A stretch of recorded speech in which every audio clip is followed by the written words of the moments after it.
Pemirsa, sebanyak 5.000 warga yang berada di wilayah hukum Kodim 0308 Pariaman mendapatkan BLT dari TNI. Bantuan sebanyak 3.000 per kakak tersebut diberikan untuk warga kurang mampu yang selama ini belum mendapatkan bantuan pemerintah.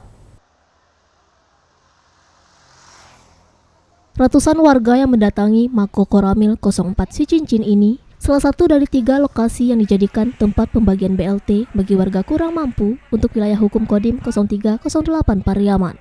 Dari 5.000 BLT yang akan dibagikan, 1.200 diantaranya akan dibagikan lokasi tersebut.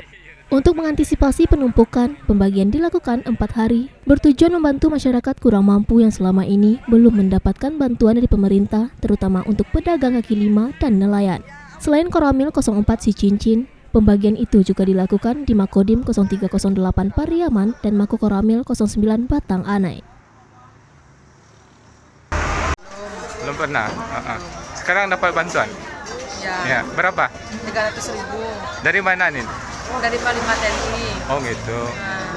Untuk sasaran masyarakat kita nih, masyarakat yang kurang mampu, yang belum menerima sama sekali bantuan, baik itu PKH, bantuan langsung dari pemerintah, bantuan dari negari, itu sama sekali. Jadi kita cek betul sampai yang belum sama sekali menerima bantuan. Jadi kalau ada sempat ada yang double, itu akan terbaca langsung oleh aplikasi kita dari TNI. Apakah diprioritaskan untuk pedagang atau gimana, Pak? Sesuai dengan ST dari Panglima TNI, memang untuk pedagang kaki lima dan nelayan dari pinggir pantai. Dari Padang Pariaman, Eka Gus Priyadi, iNews melaporkan.